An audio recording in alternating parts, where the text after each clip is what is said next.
pour le shiur. Donc, nous sommes dans les 10 jours de pénitence et nous devons travailler sur 3 points. La tfila, la prière, la tchouva, le repentir, la tzedaka, les dons. Nous allons analyser la tchouva. La tchouva se fait en plusieurs temps et elle commence par ce qu'on appelle reconnaître la faute, un vidouille. Le Ramban nous dit, si une personne reconnaît une faute et il a transgressé une mitzvah positive et il fait tchouva dessus, par exemple il n'a pas mis les téphilines, immédiatement il a pardonné, pas besoin d'attendre Kippour.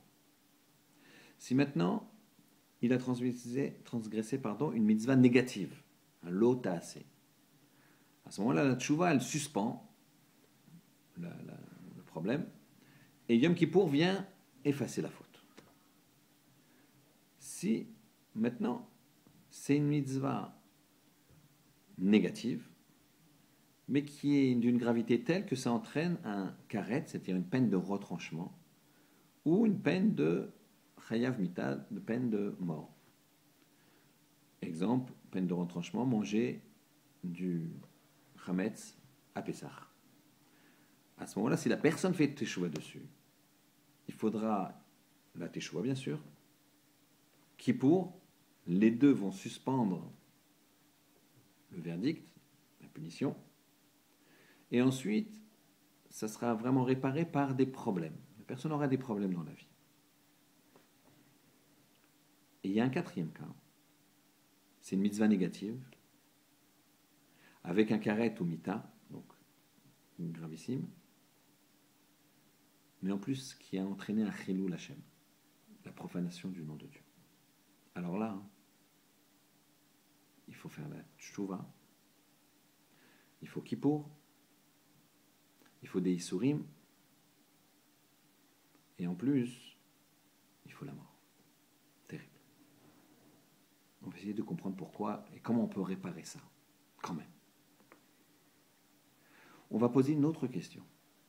Quand on fait les halachot de Kippour, on s'aperçoit très vite que ce qui est mis en avant, c'est dès Rosh Hashanah d'ailleurs, et toute la semaine des 10 jours de pénitence, et tout, et Erev Kippour, c'est le pardon qu'on doit demander à ses amis, à ses proches, à toute personne qu'on aura pu offenser, volontairement ou involontairement.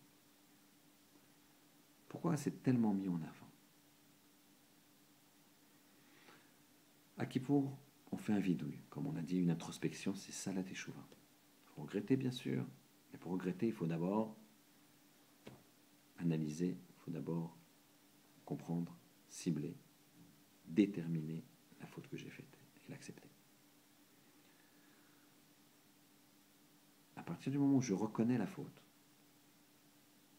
vis-à-vis d'Hachem, je suis pardonné à Kippour. Mais les fautes vis-à-vis des autres ne sont pas pardonnées. Je dois faire une démarche. Et cette démarche profondément sincère de demander pardon à la personne va impacter le fait que quand je vais demander pardon à Hachem, eh ben, ça sera empreint de sincérité. Pourquoi? Parce que Hachem, il n'est pas devant moi. C'est plus difficile d'aller voir quelqu'un, on a eu une vraie dispute, un vrai problème. Les mots ont été durs de part et d'autre. C'est très difficile d'aller voir cette personne et de lui dire, finalement, tu sais, je me suis emporté. Finalement, je pense que tu as peut-être beaucoup plus raison que je le disais. Ça, c'est difficile. Si je fais cette démarche, je me programme pour que mon vidouille vis-à-vis d'Hachem soit aussi sincère. Bien sûr, il y a une première raison, c'est que ça ne pardonne, le vidouille vis-à-vis d'Hachem ne pardonne pas les fautes vis-à-vis de son prochain. Il faut se le faire pardonner. Mais on met le point dessus pour qu'on ait cette dynamique-là et que ça paraisse sincère. Si on fait ça, on arrive à un point extraordinaire. Et là, je vais vous donner un petit secret. Chacun sait que le moment de la Neila est un moment très fort. Les portes sont grandes ouvertes. Mais il y a quelque chose de plus dans la Neila qui fait que nous, on est tellement réceptif. C'est que Akadosh Baruch Hu, qui a écarté le Satan, l'accusateur, toute la journée de Kippour, écarte cette fois-ci tous ses anges, toute la création. On est face à face avec Akadosh Baruch Hu à ce moment-là. Alors, écoutez bien Rabotai. D'ailleurs, chez les Ashkenazim, les 13 attributs de Rachamim, on les dit Kalaneila. Hashem, Hashem, Kalachum, Bechanun, Kalaneila. Les 26. On dit 26 fois. Qu'est-ce qui se passe à ce moment-là? Quand on est seul avec Hashem, on peut tout se faire pardonner. Même les fautes qui ont entraîné un Chilul Hashem. Pourquoi? Pourquoi le Chilul Hashem d'abord est-il impardonnable? Parce que le Chilul Hashem, c'est d'avoir baissé la vision d'Akadosh Baruch Hu, d'avoir profané le nom d'Hachem. Le but d'un juif, c'est de sanctifier le nom d'Hachem. Le but d'un juif, le but de chaque personne, il faut en avoir bien conscience, à Kippour, c'est de faire Kiddush Hachem, d'amener la Shrina à résider, à régner, en montrant des exemples, en montrant notre tchouva sincère.